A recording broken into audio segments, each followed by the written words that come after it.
Welcome to the Wholesaling Inc. podcast, America's #1 podcast for new real estate investors, where we know that finding discounted properties is the most proven path to financial freedom. I am your host, Brent Daniels, Mr. TTP, Mr. Talk to People, and I am telling you this: if I can do it, so can you. So let's get started. Let's get started with this. Let's get started with $82,000 and some change, getting a check that nets you $82,000, or getting a wire into your bank account of $82,000 and some change on one phone call. One phone call. The seed that brought you the opportunity was picking up the phone, building up your courage, being brave, and calling up a distressed property owner and asking them if they would consider an offer on their property. It all starts from that. Can you imagine that? Can you imagine just sitting there in your house, standing up, maybe in your living room, maybe in your bedroom, maybe in your kitchen, maybe you're working and making some calls out of your car during your lunch break, or when you're driving, if you're a truck driver, or if you're on your commute home, you're making calls and being proactive because you've got this dream.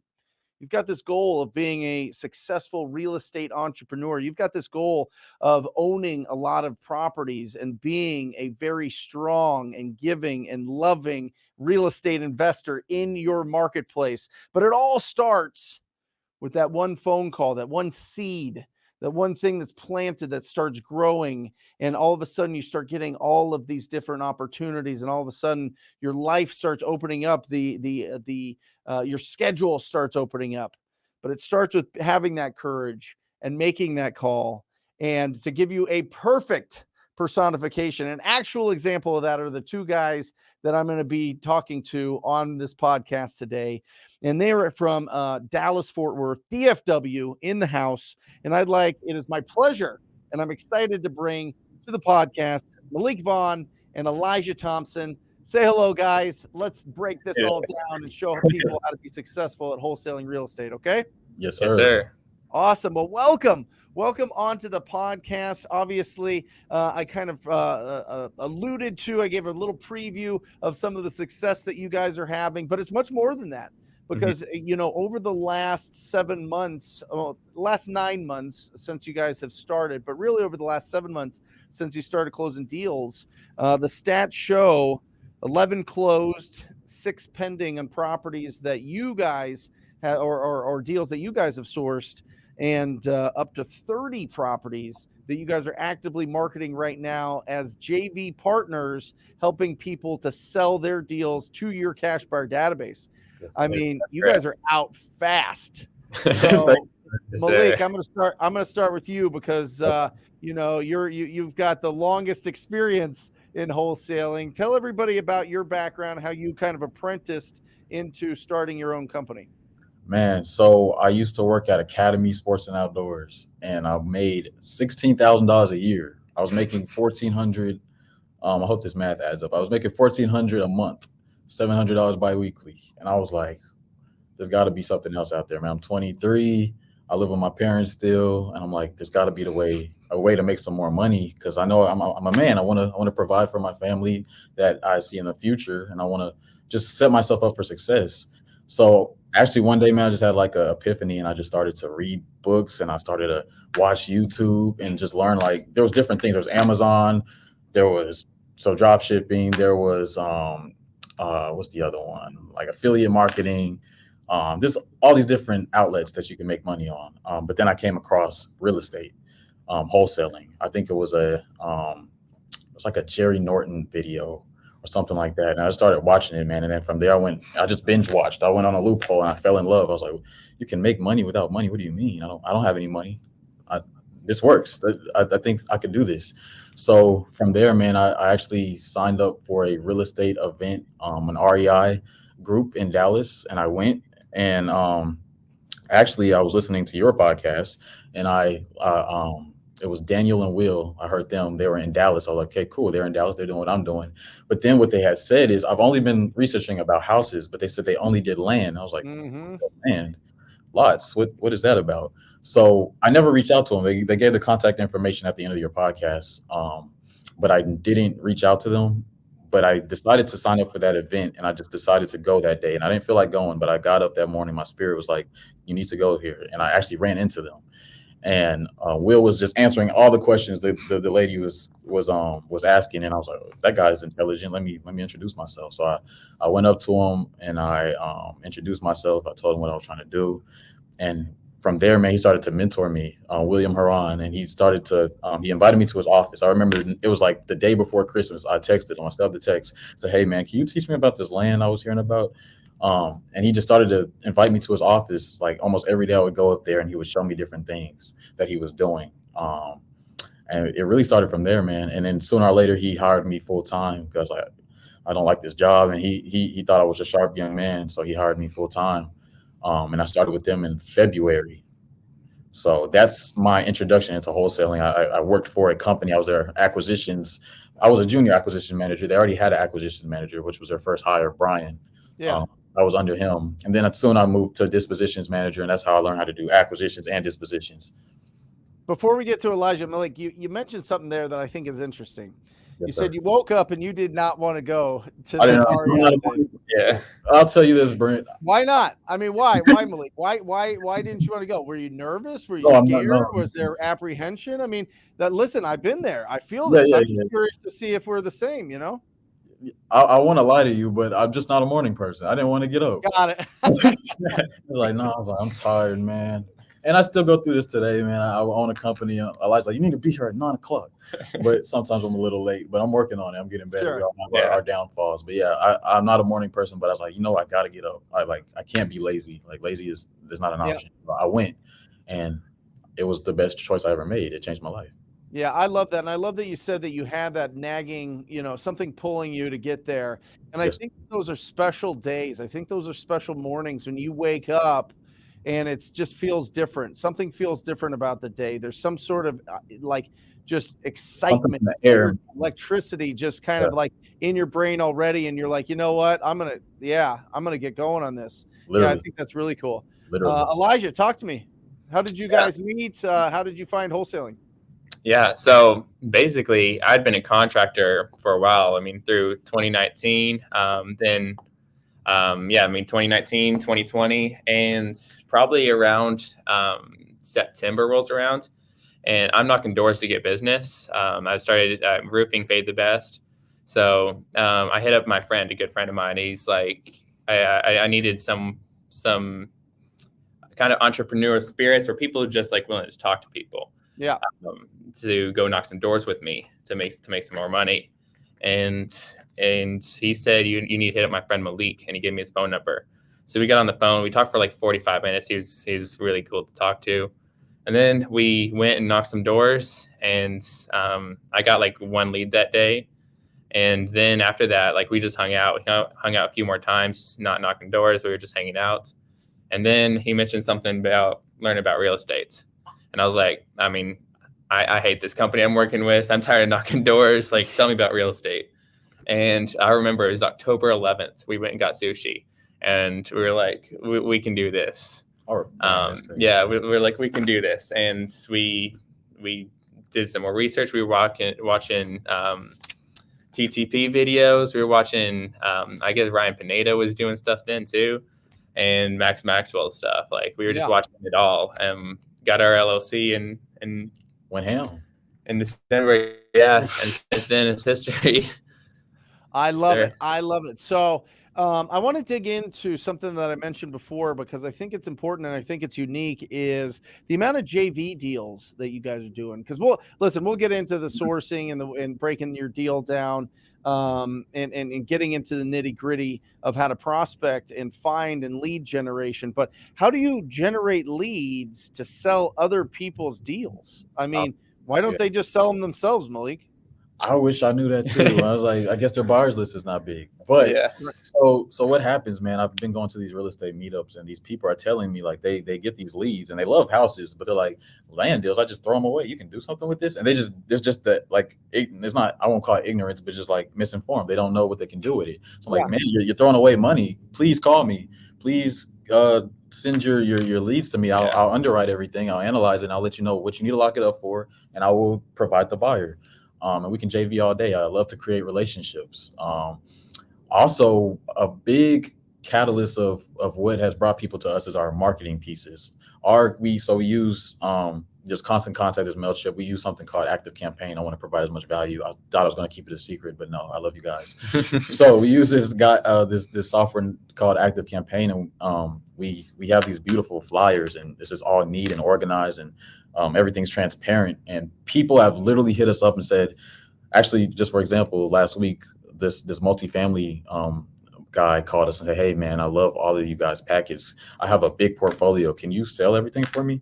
I was like, "I'm just going to give it to you, these deals, and you just go market it." And we actually almost have one pending right now, a multifamily unit, and we're not direct to seller on any multifamily units. Yeah. So it's just really our branding, I guess. Yeah. So you guys do like flyers explaining that you have buyers or that you can help people sell their deals. Like, what's on the flyer? Yeah, it's our packets of things we have under contract, and they just see how beautiful it looks. It's just our pieces that we're marketing to our buyers, and they're like, "Wow, that's really nice." Yeah. I feel like our packets are better than most people out here. Yeah. Like it's just not all people just like throw stuff on there, and it's not neat. You mean it's not just a text message with an address? address? With an address, yeah. Right. We provide as much as we can, as much information as we can, and we make it look as neat as possible and nice to the eye. And we got going with that because we were taking turns at every real estate meetup or any event we could find. We'd take turns going or go together. Every other week, pretty much, we were at an event and we're talking to people. And I'm always saying, like, we dispo things better than anybody else. If you have any land or anything in general, like, hit us up. Love it. And are you going, how do people see that marketing piece? Are you bringing like printout versions of here's all the deals that we have available? Hey guys, if you want to buy this, let me know. Like, what's the approach when you go to these meetups to build that, community of people that or database of people that send you their properties that you need to get sold? How do you build that up? Yeah, man, credibility is everything. So literally whatever you use, you can use MailChimp, Constant Contact. Like I said, we use Active Campaign. All of our packets are on the app or on the website. So I bring some form of technology and I show them what we can do, what our packets look like. And they're usually like, wow, those are really nice. And they really don't care too much about the package. They really just don't know how to move land deals. So that's why they give it to us. They're willing to take a chance on us. And so I got a text the other day. I posted it. I like to brand. He's like, "Wow, man, you proved that you're the real deal. Like, you actually moved my deal. I'm going to come to you, and it's going to be a repeat business because I know you're going to get the job done." And that was like, wow, that's crazy. That's how you build those big relationships. Yes, you know what I mean? That's how you get 3, 5, 10 deals a year from one person. Man, I'm like, wow, we don't have to be direct to seller to make money in this business. It's crazy.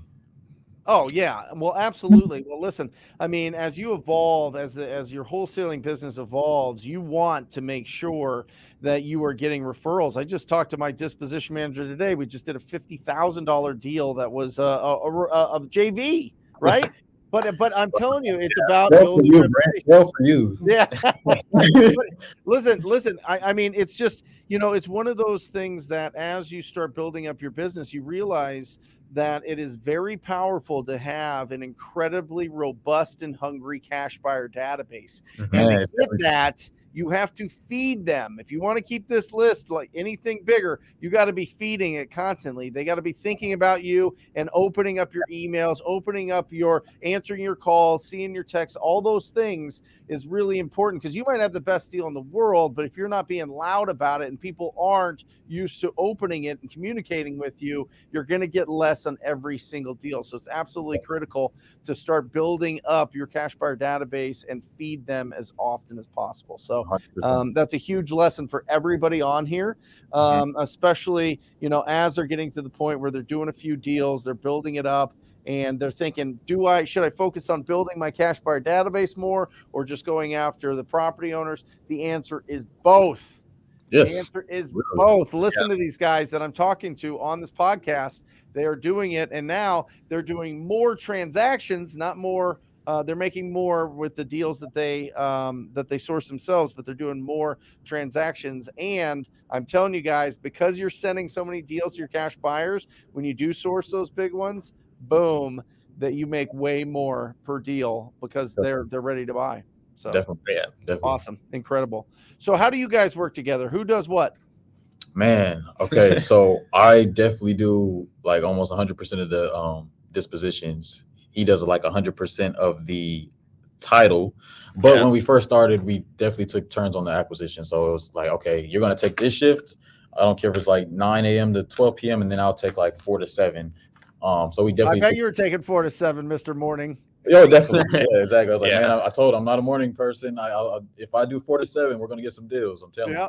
So we have to learn each other. Yeah, exactly. Learn how he loves Enneagram, so we know what makes him tick, what turns him off, what makes me tick, what turns me off. So we had to learn. It's like a marriage, man. Like we argue, we're together all the time. So we have to learn how to work together. But yeah, definitely. Yeah. Now though, we have acquisitions in-house, we have dispositions in-house. But from the beginning, I was doing more dispositions, he was doing more title, and then we took turns on acquisitions, to answer your question. Yeah. And then with that, like now we've got a team of we have 4 guys in the office making calls of we have FUAC and Dispo. Yeah, 4 VAs in the Philippines. And we're working on hiring a transaction coordinator because once you get all your contracts in there, it stresses you out. Yeah. Well, you guys told me before you had like 33 on the board to sell that were JV. Crazy, bro. I mean, man, so some of these people will sell their deal, and then we'll call them back and say, hey man, we sold the deal, and then they'll be like, we already sold it, or they just don't pick up, they ghost you. So I'm thinking I want to start doing options now, because I'm like, I'm all about using my time more efficiently. Sure. Yeah. Well, and listen, as you're building this thing up, you're gonna filter through the pretenders. You know what I mean? You're going to filter through the amateurs. You're going to work with the real pros that are going to communicate with you. They're going to bring you solid deals. They're going to be committed to working with you. So, that's just part of the process. You're going to run through that either way. Just make sure that it's open and inviting, that, people can bring you deals, and not to put too many obstacles up, because it will bite you on the back end. I would rather you guys get as many as possible in, filter through the good ones, and know who the bad actors are. So, or at least the pretenders. So that's fantastic. I mean, you guys are already building that up on a daily basis. What about social media? Are you guys getting loud? Are you guys telling people? Like, what does that look like? I literally watched your video, and you literally said, get loud. You need to be out there. You don't need to care what people think. And I used to be like that. I'm like, I don't really want to post too much, because people in my business and stuff like that. But man, we just actually made a TikTok. So we have a calendar, and I said, we're going to make our first TikTok today. We're going to make one, and we're going to shoot a video. And so we made one. And it actually did pretty good. We got like 600 views like in a week or something. It was pretty good. And because of, your podcast, you made me post for my first time. I've never posted on social media before. I posted on my Instagram, one picture. I'm not good on social. I'm trying to learn. Listen, if you have it, and you guys obviously do, but you take that pride that you have in the service and value that you are providing to the community, to your market, and you just be loud about what you're doing and what you're trying to do, and the people that know you and like you are going to rally around that. And it's really a big magnet for getting really great talent for your company, but also getting referrals. I mean, the louder you guys go out there, and the more pride that you have in what you're doing, and the more that you're showing that you are, providing that service, the more people are going to rally around you. So that's why I encourage everybody, don't be secret, don't be shy. You've got enough. You've got so much incredible value that you can put out there. Just be loud. Just get loud. Don't be shy. Just try it out and just build it up. You did one TikTok, now do 2 a day. You know what I mean? I'm always posting on Facebook, and I've seen what helps with that is people see that we can sell deals, because I'm always posting, hey, if you have JV deals, if you have deals that you need to move, please send them to me, and they do. So that helps. We got a job. Someone sent us our resume yesterday. It was like, I love what you guys are doing, because we post like the company culture every day, and they sent their resume like, I'd love to work with you guys. So stuff like that is like, wow, like we built this. And we got our first deal from our Facebook. Like, someone says, hey, I have this land, I don't know what to do with it, like a week or 2 ago. Awesome. I'm telling you, listen, the fact that this thing right here, this phone that has a microphone and a camera on it, can get you exposure to your whole entire marketplace and beyond. It's absolutely incredible, and it's something that we have to take seriously and really, put it into our schedule to get loud about. So let's get back to breaking down. Let's get into the nitty gritty. Let's talk about a big, massive deal that you guys recently closed from Elijah, right? You had originally called. Is this right? Yeah, it was February. Your turn to call. February 17th. I remember the day. She's the sweetest woman ever. I really like this woman, and I called her, and I had no idea what the land is worth. And I called her, and I was like, yeah, I want to buy your property. Same old thing. Like we've been using your script since the beginning. Yeah. And so I called her the next day. I'm trying to comp it using we use PropStream. Yeah, I'm trying to comp it using PropStream. I think I can sell. I got it under contract for $20,000. I think I can sell for $40,000. That was amazing. I was like, we're gonna make $20,000. We were excited. So then we hit up our friends who lives around the corner, and he's like, bro, you can sell this for $120,000. No big deal. And I was like, no way. Like there's no way. Like, it's a piece of land. It's 2 acres. Yeah. Covered in trees, a little pond in the middle. It doesn't look like it's worth anything. And then, so we were working that deal in title for around 2 months. I'm letting the seller know, the buyer know everything. We had a buyer within 48 hours. Yeah. So ready to go. To take over, I do dispositions. Yeah. So like he said, my friend, I reached out to my friend because I wanted to make sure I was going to blast it out for $40K because I think I know what I'm doing. I've done it for a while. Like, yeah, $40K, $20K, we're in there. Yeah. Drinks on me. But he told me like, nah, you can get a lot more out of this because you can subdivide it. And so we didn't see that value there because we didn't have our eyes trained for that yet. So he trained our eyes to see that value. And now we know how to look for that now. But we shot it out for like 120, got an offer at 116, locked it up for 20,000. I almost peed on myself. I bet. That breaks your brain, huh? It does, man. Your brain, all of a sudden you're like you said, your chemistry changes. Your chemistry is like, it does. Oh. I'm telling you, your brain chemistry changes. You start thinking bigger. So let me ask you this. Let's go back to the property owner. So you call about a piece of land, Elijah. Why did they want to sell it? What was going on with it? So she's like, I owe $15,000 of taxes on it, and I bought this like in 2013. The person she bought it from took out a loan on the property, and they did a quick deed. So she didn't even know that until much later. So she owes $15,000. She's like, I want 25. I was like, I'll give you 20. That's all it's worth. I think it's worth 18, but I'll give you 20, and we'll close. And she said that, okay, that's fine. Like, I'm not expecting to make a lot of money. It's going to tax auction in a few weeks. So I just want to get this taken care of and just make a little bit of money back. And basically with that, like we sent out just a 2-page agreement. I sent it to my title company, and they said, no, we owe around $25,000 in taxes.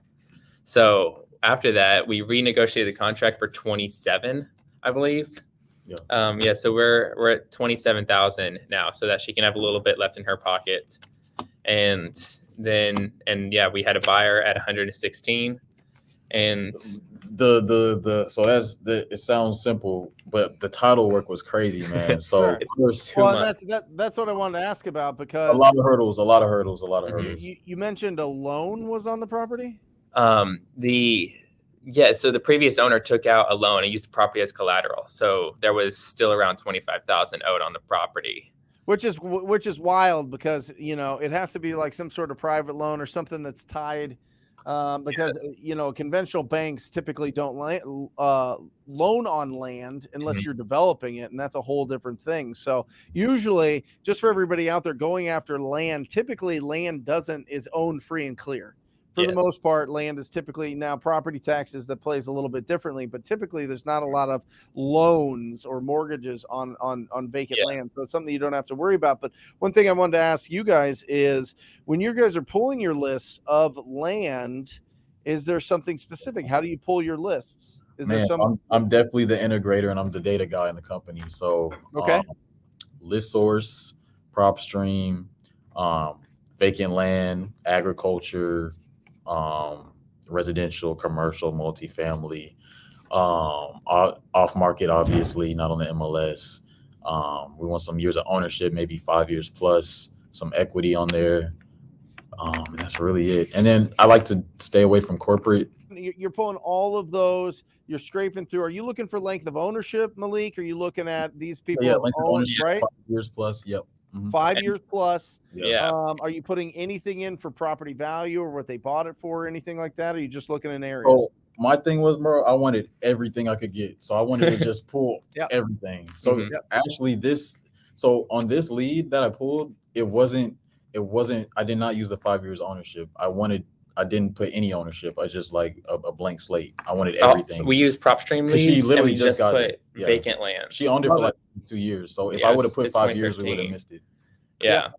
Got it. Yeah, sometimes it pays to not filter as much, Mhm. especially if you've got if you're making a lot of calls or you have people that are making calls for you. It's really, you got to open up those lists and you can find some great opportunities, because like he's just said, if you would have put the 5 year ownership, you wouldn't have gotten that deal. She's only owned it for 2 years. So real quick, do you have proof that you actually closed this deal?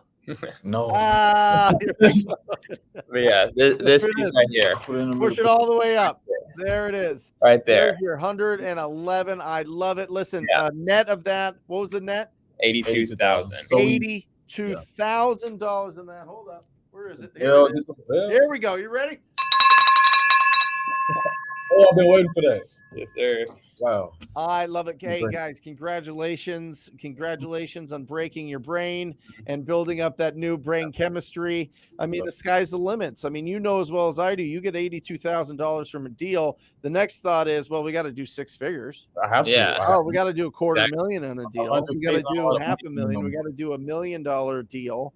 Yeah. And this is how you grow. This is how you repot yourself. Like, we're growing up and we start out and we're in these little pots and you can only grow so big. And then you pull yourself out, put yourself in a much bigger pot, and you just keep growing and growing, growing. And I'm excited for you guys. I'm really excited. That's just, you guys are just, I mean, by yourselves in it since November, and absolutely, making a huge impact. So what's the goal, guys? Are you guys I want to own 1,000 doors. I want to develop, commercial properties. I want to do land.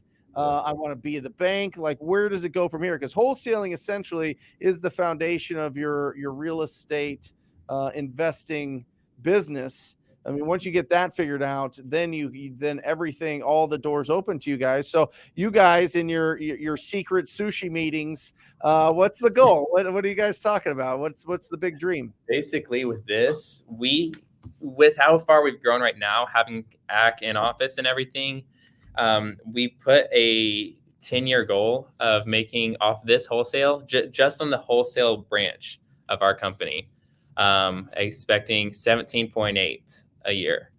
17.8 million. Yes, net. Love it. Okay. Yeah, so that's just the numbers that we worked up after reading Traction and putting together 5-10-year goals and everything, talking about our rocks, having team meetings. That's our goal. And we have each step broken down of how many people we hire, how many VAs for each one, what kind of list they're pulling, and everything like that broken down. And that's just the wholesale side. Awesome. We also want to be doing more builds. I'm looking into my first build right now. And we're looking. We really want to be doing. That's my goal. Big commercial if we're doing a lot of land, why not build on it? Exactly. So I want to keep. Somebody's going to. Might as well be you guys. Yeah. Also, we're looking into Airbnb, man. We want to get into Airbnb as well. Awesome. But the biggest goal is to just keep creating relationships, man. We talk to people every day, and it's not just sellers. Talk to people can mean buyers. It can mean other wholesalers. It can be anybody. Right. I've literally taught people from the ground up how to wholesale, and they don't have a buyer's list, so they bring everything to me. Yep. So you're giving, and you get it back. I read The Go-Giver, and it's literally how that works. Yeah, and we have an amazing acquisition guy named Devin, and I met him at church 4 weeks ago, and he's been in office now, and he's quitting his job next week to work full time for us. And he's been amazing on the phones, has some good deals, going to close in the next few weeks. Yep. And our dispo guy lived in Ohio. We hired off Indeed, and he drove 15 hours to live here. So he lives here now, and he believed in us that much to drive 15 hours to live here and to grow with us. So Yeah, it's very humbling, and it's amazing to see what's happening, man. Awesome. Well, guys, you guys are going up. I mean, you guys are in a rocket ship, so keep it going, keep that momentum. How do people get a hold of you? How do people reach out if they want to squat up with you locally, or just tell you congratulations, just share some love? How do people reach out? For me, Facebook, Malik Vaughn, MalikVaughn. Instagram, Malik_Terrell, TERRELL, Malik MALIK. I'll give out my number too. I don't care. 214-482-0444. I'm willing to help anybody. Yes, sir. My whole team's like, oh no. Hey, real quick, like, what was that number? Yeah. 214-482-0444. I'm willing to help anybody. I'm all about giving back. So It'll be in the show notes, guys. So make sure that you reach out to Malik. And Elijah, how do people reach out to you, brother? let me sleep. My Instagram, Elijah.renovate. Or I believe it's Elijah.renovate holdings. I just made this so I can start telling people. I just made Instagram. I'm still like, one picture. One. Yeah, I have 4 now because I've reposted our TikToks. Yeah. Look at you. All right, there it is. Elijah at Renovate Holdings. Also email malik.renovate@gmail.com. Or Renovate Holdings, renovateholdings@gmail.com. Everyone sees it, and bring us your land deals. We can move those. Bring us multifamily. Yeah, anywhere in America. Anything really. Anything that we can do to provide value, please bring it. Yeah. Awesome. And, I mean, anywhere in America. And we do actually with some of our JVs we get, like, they're like, yeah, we have like three deals together. Deals. Yeah, we packaged our deals together. We're like, yeah, I've these 3 houses. They're going to be good flips, and they're all in the same area. People love that. Put them all in the same packet, and it's package deals with the numbers laid out. And so we can sell anything in America. Yeah. There he goes. Let's try Canada. I like that. They can sell anything in America, and everybody has Malik's phone number. So get ready. I'm just saying. You're gonna regret it. After midnight, don't call me. Yeah. I stay up late though. You know he's up after midnight. That's probably the best time to get him. That's why I'm not a morning person, because I stay up too late. Yeah. Awesome. Well, thank you guys for coming on here, sharing your story, giving people, a real example of what it takes to go out there and just be proactive and find those opportunities, and just, being a go-giver, being out there, helping people move their properties. What's not said here is, yes, they're selling these properties, but guess what? The people that are bringing them the properties are getting paid as well. So it's a wonderful relationship, and it's a win-win. So if you guys do have some properties that you're having trouble with, make sure that you reach out to Malik and to Elijah, and apparently anywhere in the world. So if you want, send it to those guys. All right. Now, a couple resources real quick before we get out of here. PropStream, we mentioned that. That's at ttpdata.com, ttpdata.com. Check that out. Phenomenal tool. They'll let you trial that for a week. And make sure that you go to TTP Insider, ttpinsider.com. That is going to give you a lot of the scripts that they were talking about on the show, and a lot of incredible resources. And if you're interested in joining the most proactive group in real estate investing, it is the TTP coaching program. It is the TTP family. Go to wholesalinginc.com/TTP. That's wholesalinginc.com/TTP. Scroll down, check out what the program's about. Check out all the incredible people that have been through it, that have had incredible success. You're going to have to scroll for a while, and I'm very proud to say that. You're going to have to scroll and scroll and scroll and scroll, because the testimonials are absolutely bananas. So if it feels good in your gut, sign up for a call. I look forward to working with you personally. And that's it. Thank you, Malik and Elijah, for being on here. And for everybody out there listening, I encourage you, as always, to go out and talk to people. Till next time. Love you guys. See ya.